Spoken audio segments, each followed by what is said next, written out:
Welcome back, gamers. I am the Casual Shark, and today we're going to be discussing more Resident Evil 9 rumors and leaks. So I did talk about this, it was over a year ago, but there are a couple more updates, so I want to get to that today. So the first topic for today, we're going to talk about the change in plans that Capcom had back in 2021.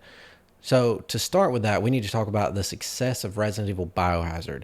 So when they first released Resident Evil Biohazard, it was a change in concept for their game anyway, so they didn't think it was going to be a massive success. So they had planned an open world concept for Resident Evil 9. But then Resident Evil Biohazard started seeing success. It started seeing lots of sales, overwhelmingly positive reviews.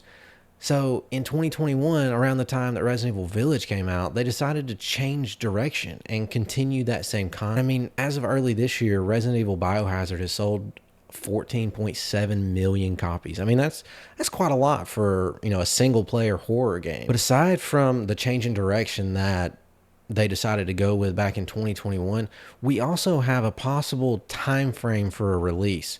So Andy from Screenfire Germany, he has said that there's a possible release date from January to March of 2026. So we don't actually have that much longer to see this game released, but he's saying that it could be announced as early as next week, June the 6th at Summer Game Fest. And I know for me, that would be amazing to hear. I would love to see a new Resident Evil game. I don't really know Andy from Screenfire Germany that well, but everybody knows Dust Golem. And Dust Golem backed up these claims from Andy, saying that he trusts these rumors and he really feels like this could be something that happens come next week at Summer Game Fest and a release time January to March of next year. Aside from the leaks and rumors that we got from Andy and Dust Golem, we've also got Windows Central, who's talking about a couple other things. So the first thing they're talking about is our protagonists. I don't know about you, but Leon is personally my favorite character from the Resident Evil series, and I would love to see him make a comeback.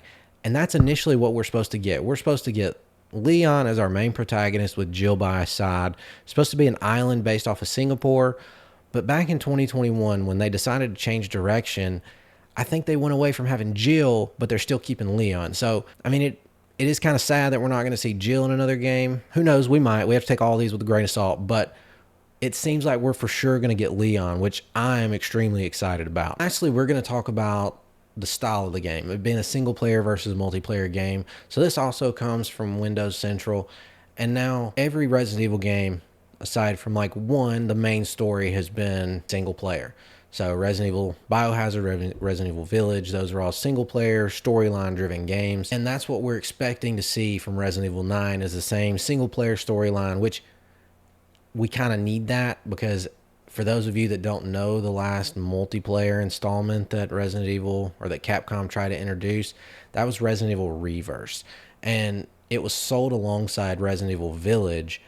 And so it was such a bad disaster that they've actually pulled that game and they're shutting down the servers as of June the 30th of this year.